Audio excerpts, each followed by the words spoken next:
What's up, everybody? Today I'm going to be painting the Nolzur's Marvelous Miniatures Beholder. Now I'm going to go with the traditional Beholder. His eye stalks come off. The traditional Beholder, which is going to be brown. Basically, you've seen it since 2nd edition D&D, 1st edition D&D. You can see him right there in the corner of my room. I know this is actually one of the original Beholders that Nolzur's came out with.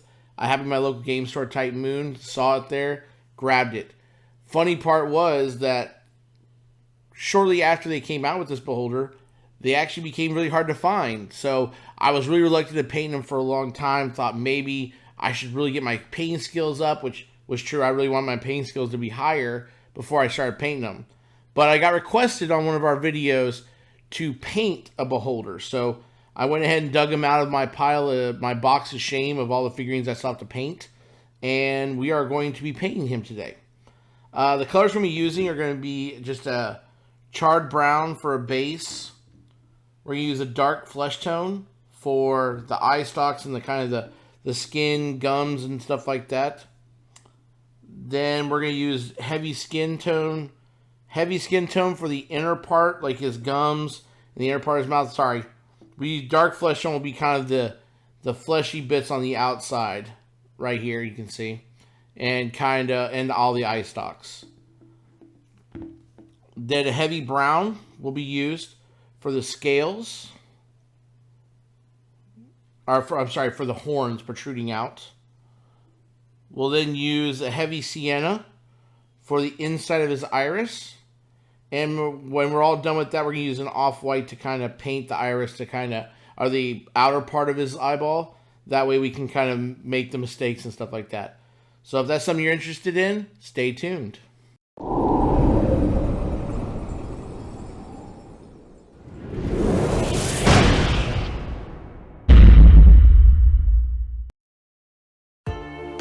Alright, we're going to get this started off with taking the eye stalks out of the Beholder. That way they're not in our way and we can really get in there. Now I'm just kind of checking for any kind of mold lines. If you wanted to get rid of the mold lines by using a file or such, this would be the time to go ahead and do that. We're starting off with charred brown. Charred brown is going to give it a nice deep brown texture for its whole body, and we're just going to base coat the entire model. Now it doesn't really matter if you get the brown anywhere else on the model because we're going to be covering it up. So you always want to start with your base model, your base being very dark and not really caring about what you get on there because you're going to be covering it up as you layer on the colors. Beholders are xenophobic isolationists that believe that lesser creatures have resentment towards their brilliance and magical power, and they deem those creatures as crude and disgusting. Beholders always suspect others are plotting against him, even when no other creatures are around. The disdain a beholder has for other creatures extends to other beholders as well. Each beholder believes his form to be ideal, and that many deviations from this form is a flaw in the racial purity of its kind. Beholders vary greatly in their physical forms, making conflict between them inevitable.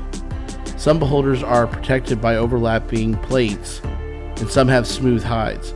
Some have eye stalks that writhe like tentacles, while other stalks have joints. Even slight differences of coloration and hide can turn two beholders into lifelong enemies. A beholder's central layer is typically a large, spacious cavern with high ceilings where it can attack without fear of closing into melee range. A beholder encountered in this layer has a challenge rating of a 14. The Beholder also has many different layer actions. When fighting inside its layer, a Beholder can invoke the ambient magic to take layer actions. On initiative count 20, losing initiative ties, the Beholder can take one layer action to cause one of the following effects. A 50-foot square foot area of ground within 120 feet of the Beholder becomes slimy. That area becomes difficult terrain with initiative count 20 on the next round. Walls within 120 feet of the Beholder sprout grasping appendages until initiative count 20 on the round after the next. Each creature on the Beholder's choice that starts its turn within 10 feet of the wall must succeed a DC 15 dexterity saving throw or be grappled. Escape requires successful DC 15 strength, athletics, or dexterity acrobatics check.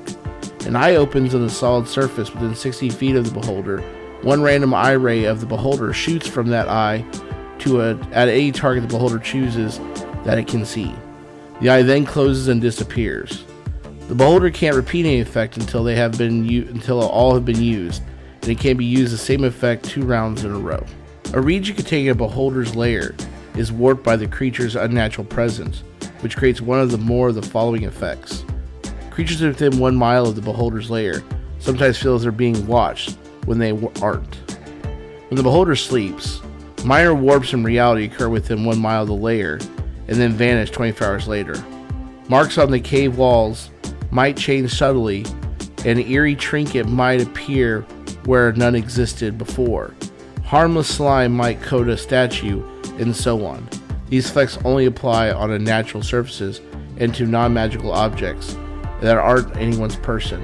If the beholder dies, these effects fade over the course of 1d10 days. While we let the base coat dry on the beholder, we're going to use dark flesh tone to paint the eye stalks. First, I'm going to go ahead and paint the spell effect eye stalks. They're really easy to hold on to, and then we can have them drying off to the side while we work on the eye stalks that are attached completely to the beholder. As you can tell, I diluted the paint a little too much. That's no big deal, because we're going to be using this paint quite a bit, because we're also going to be painting the pieces of skin around its mouth that's not its gums and its eye area. So we'll be able to add more paint to get to make it thicker. Also, when you're painting the spell effects, be very careful when you paint around the eye where the spell effect is. You don't want to get any brown on the actual translucent effect. That way when we stain it with the ink later on, it won't have a brown tint to it. On rare occasions, a beholder's sleeping mind drifts to places beyond its normal madness, imagining a reality in which it exists beyond death. When such dreams take hold, a beholder can transform, its flesh sloughing away to leave a death tyrant behind. This monster possesses the cunning and much of the magic it had in life, but it is fueled by the power of undeath. A death tyrant appears as a massive, naked skull with a pinpoint of red light gleaming in its hollow eye socket. With its eye stalks rotted away, 10 spectral eyes hover above the creature and glare in all directions. It then has deathly death spot. As they did when they were beholders, death tyrants lord their power over other creatures. Moreover, a beholder's ability to squash magical energy with its central eye gives away the much more sinister power in a death tyrant, which can transform former slaves and enemies into undead servants. Zombies created by the death tyrant are used and discarded as needed. They stand guard at the entrance of the death tyrant's lair and guard its treasure vaults. Acting as bait for traps or as combat fodder, zombies keep powerful enemies distracted while the death tyrant moves in position and prepares to destroy them. In the armies of the undead, a death tyrant that embraces undeath becomes an engine of destruction. Driven by a hunger for power and security, it advances against humanoid settlements, using its eye rays to destroy every creature it encounters, then building an army of undead. If left unchecked, a death tyrant might wipe out the population of a city in weeks, then set its undead eye on a wider conquest. As such settlements fall, the death tyrant's zombie forces build in overwhelming numbers. Its undead nature, the death tyrant doesn't require air, food, or drink to sleep. The death tyrant's lair is usually the same site it's held as a beholder, but it contains more trappings of death and decay. The death tyrant's encountered in its lair has a challenge rating of a 15. Its lair actions: when fighting inside its lair, a death tyrant can invoke the ambient magic to take lair actions on initiative count 20, losing initiative ties. The death tyrant can take one lair action to cause one of the following effects. An area that is 50 feet cubed within 120 feet of the tyrant is filled with spectral eyes and tentacles to creatures other than the death tyrant. That area is lightly obscured in difficult terrain until initiative count 20 on the next round. Walls sprout spectral appendages until initiative count 20 on the round after next. Any creature, including one of the on the ethereal plane, that is hostile to the tyrant and starts its turn within 10 feet of the wall must succeed a DC 17 dexterity saving throw or be grappled. Escaping requires a successful DC 17 Strength, Athletics check, or Dexterity Acrobatics check. A spectral eye opens in the air at the point within 50 feet of the tyrant. One random eye of the tyrant shoots from that eye, which is considered to be ethereal source, at a target of the tyrant's choice. The eye then closes, and disappears. The death tower can repeat an effect until all three have been used, and it can't be used with the same effect in consecutive rounds. We're going to go ahead and start using a heavy skin tone to paint the inside of the mouth and the gum line. This will be a great base as we can build up using violet ink and also using a pink for highlights. The Beholder is a large aberration with alignment of lawful evil. Its natural armor class is an 18, with an average hit points of 180, which is a 19d10 plus 76. It doesn't have a ground speed, but it can fly 20 feet and it can hover. The 3 saving throws it has is +8 to intelligence, +7 to wisdom, and a +8 to charisma. The only skill listed in the monster manual is perception +12. Its condition immunities is being prone. It has 120 foot of dark vision and a passive perception of 22. It speaks deep speech and undercommon, and it has a challenge rating of 13.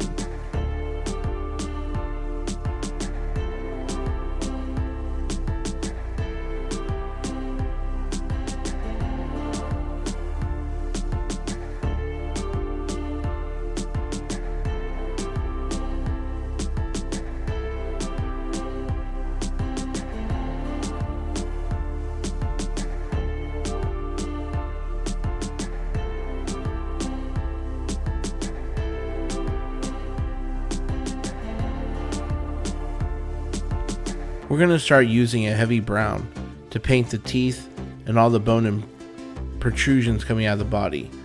That way we can use khaki to highlight those effects. The central eye has a 150 foot cone of anti-magic that works against all creatures and anything magical it sees, also its own eye rays. The actions the Beholder can take is a bite, which is considered a melee attack with a +5 to hit and a 5 foot reach, and you can target one creature.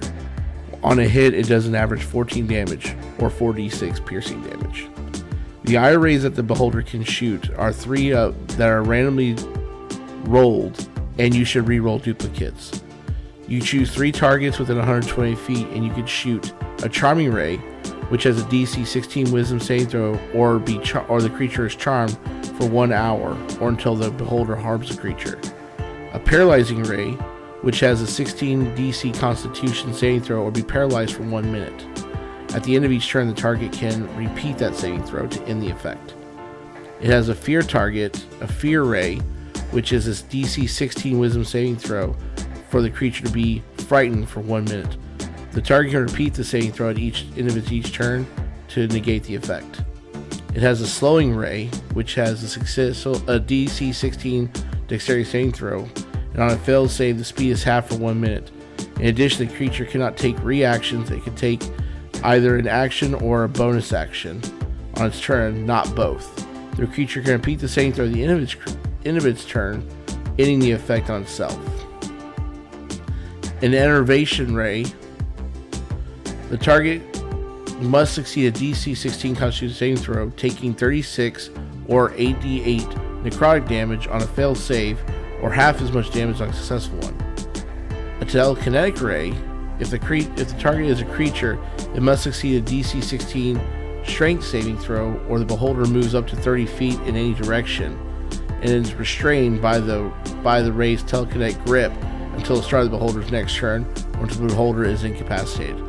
The target is an object weighing 300 pounds or less that isn't being worn or carried. It is moved up to 30 feet in any direction. The Beholder can also exert fine control on objects with this ray, such as manipulating a simple tool or opening a door or a container. It has a Sleeping Ray with a target successful 16 Wisdom saving throw, or fall asleep and remain unconscious for 1 minute.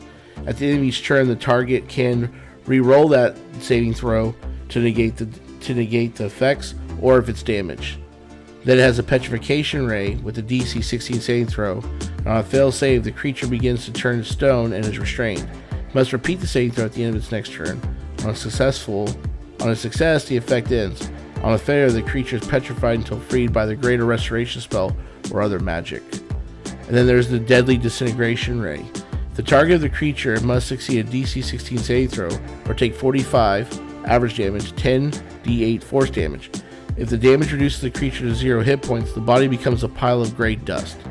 The target is large or small, non-magical object or creature of magical force. The disintegration without a saving throw. The target is huge or larger object or creature of magical force. The ray disintegrate a 10-foot cube of it. And then finally the death ray. The target creature must succeed a DC 16 dexterity saving throw or take 55 damage or 10d10 necrotic damage. The target dies, the ray reduces it to 0 hit points. Because I've been handling the model, moving it around my hands, and because my paint was a little diluted, I'm going to have to go back and do some touch-ups. I use my trusty glasses there with lights on either side to help me see the areas. I'm also talking here about if I should have probably base coated this black by taping up the base down there and masking tape and then painting the whole thing black. That way, when there's areas that maybe the paint doesn't reach to or a wash doesn't reach, then instead of seeing white primer, you're going to see black primer.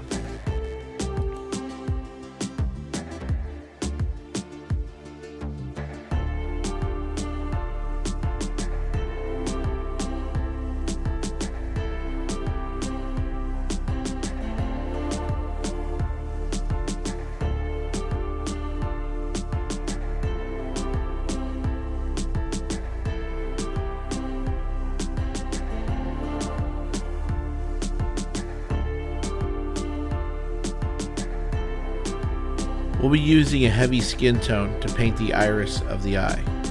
We'll be using different colors to add more color to the iris, and then black to create the pupil.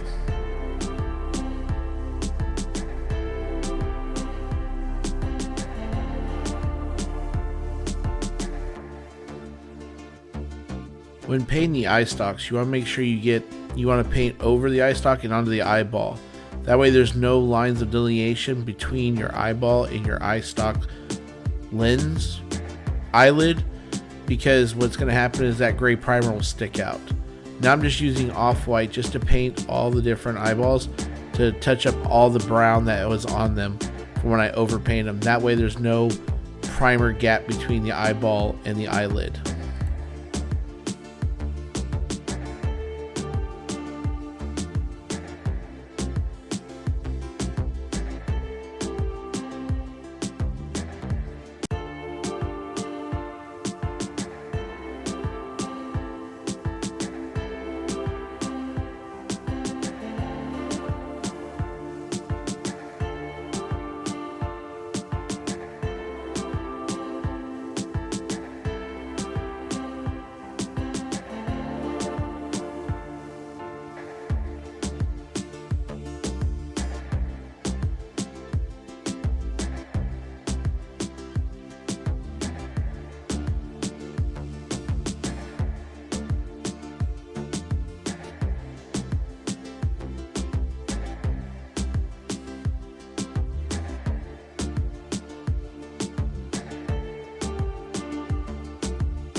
Now we're going to be using a black wash to go ahead and highlight the mini by pushing the wash into the recesses.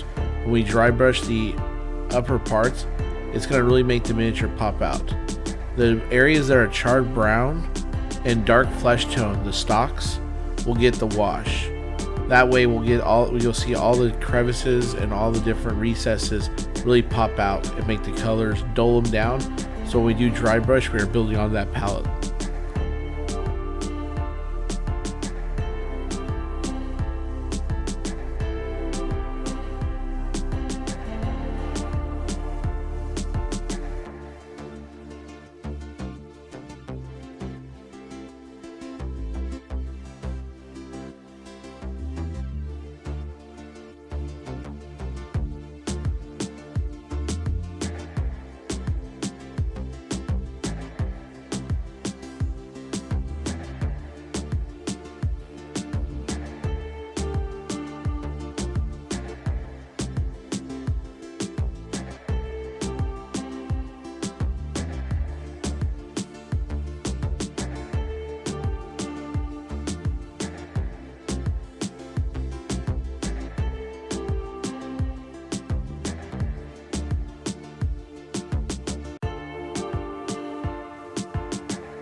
Now we're going to take that black wash and we're going to put it in its mouth.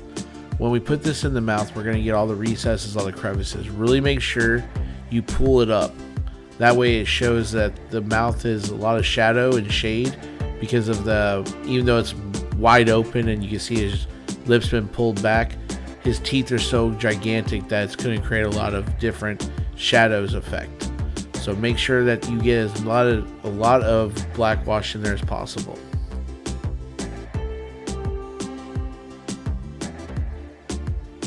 Next, we'll be using an ink to add color to the gums and inside the mouth. The difference between an ink and a wash is that an ink will stain the figurine, whereas a wash has black in it to create a shading effect, whereas ink is just the pigment and stain.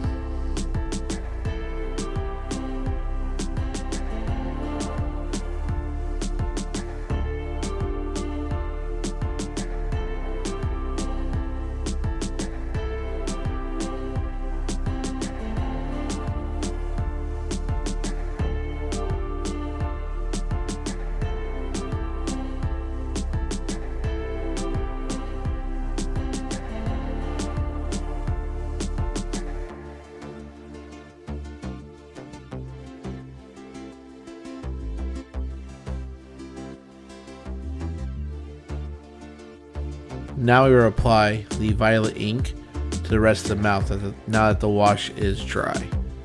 Make sure you coat the entire mouth. It will look very purple, but remember we're using pink to highlight and bring depth and warmth back to the mouth.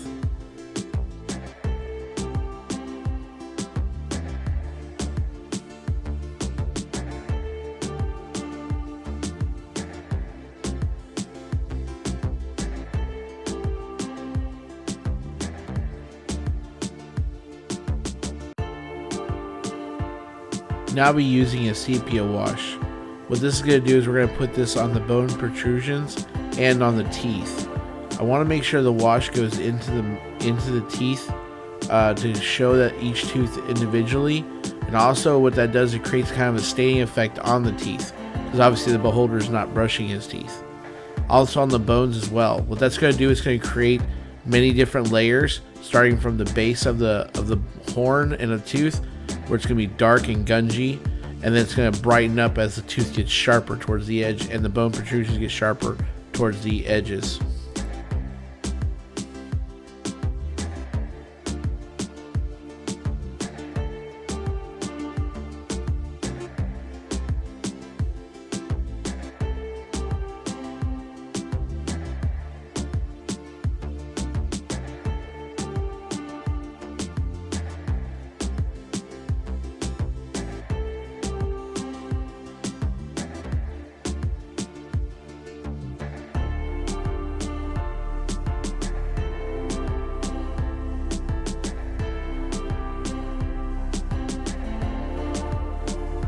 I'll use a sepia wash now on each eyeball and the main eyeball. That will create a shadowing effect around the edges. Now on the main eyeball, I accidentally painted the whole thing. I'll go back with off-white and I'll fix that. But each individual eyeball is going to be completely brown, and we're going to use a center of off-white to undo the sepia wash in the middle.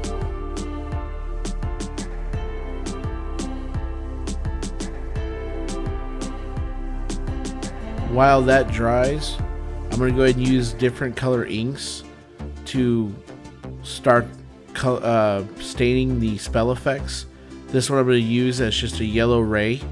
You can see the ink does stain the translucent plastic and still keeps that very translucent effect. In this one I want to create fire, so I base it with yellow. And then you can see I have a red ink that I'm going to be using after the yellow does dry. The next one's going to be blue. I want to create kind of a ice one on this one. So I'm going to go ahead and stain this one blue. And I'm going to dry brush it with white. That way it kind of mirrors the effect of ice coming off its eye. I know that the beholder doesn't have an ice beam and a fire beam, but the effects still look like it did. Now I'm going to use the khaki color. And what I'm going to do now is I'm going to highlight every single gum tooth socket that is on his gum line. What that's going to do is going to, since you're not going to be able to get all of it, the purple will be on the edges while the khaki will be in the middle. And you notice how the khaki, when it goes onto the purple, it creates that flesh tone that we're looking for. And I'm also going to be doing this in the mouth, really making sure that I get the highlighted tongue areas.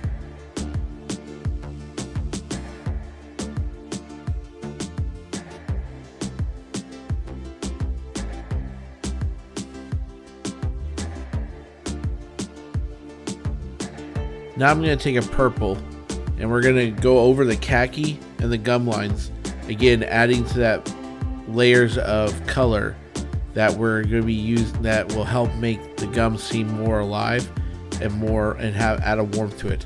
We're also going to be using it to highlight inside the tongue, again to add the warmth and depth of color inside the mouth.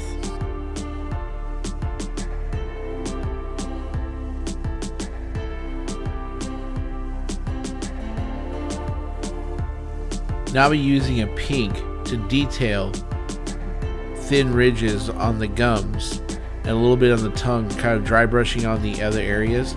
You can see this pink right here probably needs to be replaced because the pigments are starting to separate from water, but it still works as long as I rehydrate and just keep mixing.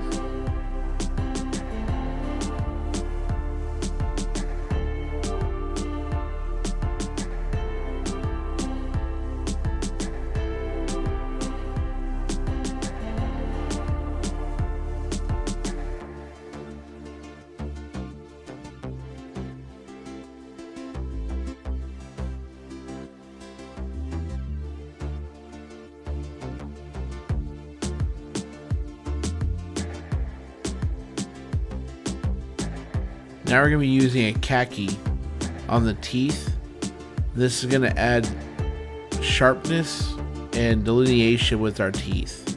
As you can see, as you start applying it, the teeth start to really pop out. But don't go all the way up. You want the gum, you want a gap of sepia wash between the khaki and the gum line. Again, that's going to simulate the fact the teeth are dirty. Because again, the beholders don't have great dental plans.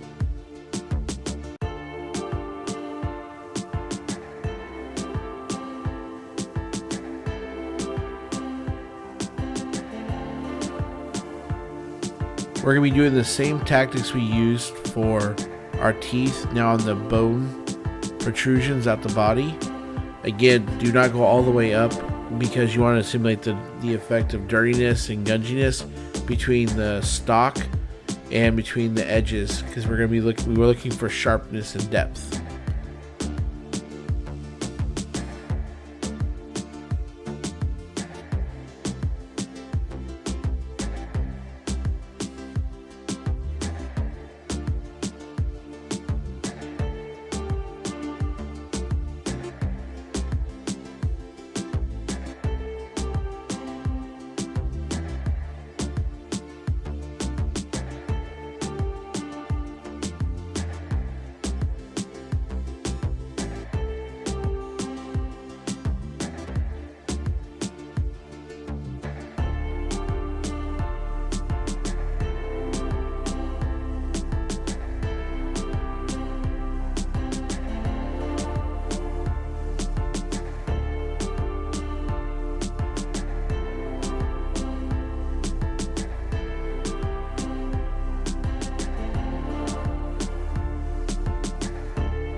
Now we're going to use the color tan to dry brush the scales on all the charred brown. Dry brushing is when you take your dry brush, which is the bigger black brush to the left, to the right, and I'm going to load it up with paint, but then I'm going to brush most of it off. So towards the top of the brush, the ferrule, there's going to be some paint. So when you start brushing along the edges, you're going to notice that only the highlights will be, the high areas will be hit with paint, not the low areas. So the recesses will still stay dark, but the high point areas will get lightened. And if you have too much paint on your brush during this process, it's no big deal. Let it dry, then repaint, then re-dry brush until you get the desired effect. Now we're going to use yellow to highlight the teeth. This way they will look even sharper, but staying with the brown tones.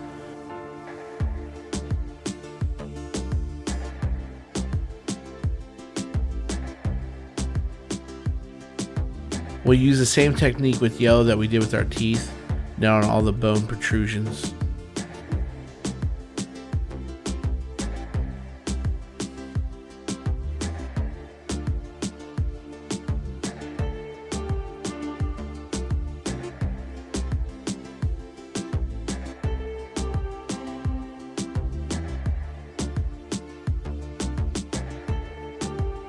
Now I'll use a combination of orange and yellow to create color inside of the iris. Black will still be the pupil, and then I'm also going to try to run lines through the eyeball, but it doesn't work to my liking, so I just kind of dry brush and kind of smudge it in there.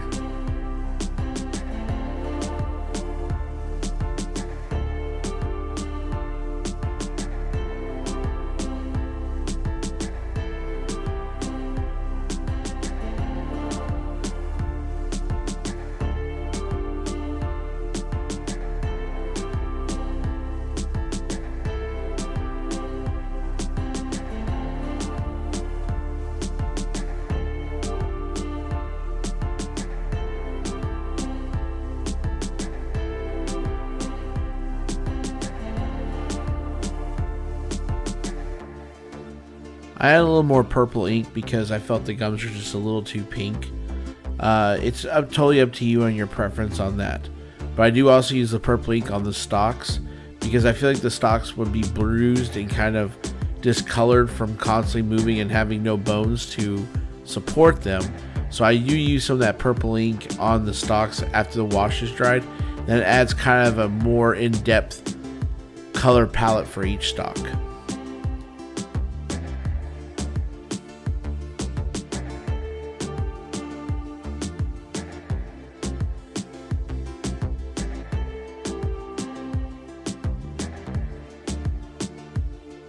I add a drop of heavy sienna to the center of every eye in the eye stalk, and then I'm going to add a little black line and white to simulate the eyeballs. At this point you can use different colors if you want to. When I paint Xanathar, I think I'm going to do that because a lot of pictures of Xanathar, he has multicolored eyes, but this one I wanted to go simple and just have the same color eye on all the stalks.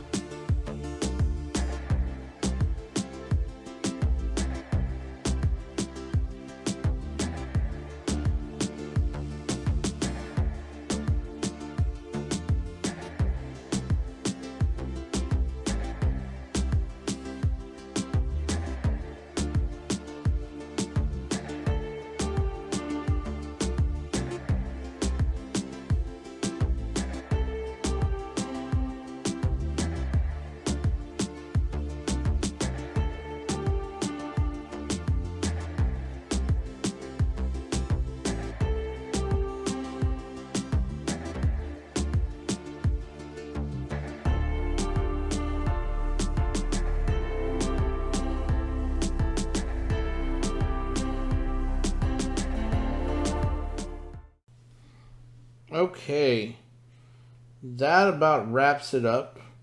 All I'm going to do now is I'm going to glue the eye in like so. But I don't have the glue set up yet because that's going to be a little detailed, but you can leave it without the eye if you want to. I'm going to probably put it on there just because I have a 4-year-old who's going to fall in love with this model, and he's going to want to just grab it all the time and put his finger in there, and dirt's going to get stuck in there and stuff like that. But totally up to you if you want to keep it or not. I'm just trying to, I would recommend fitting it first. Make sure it fits the way you like before you go ahead and do that. And if you're going to lacquer it, I would definitely lacquer it before putting the lens on, okay?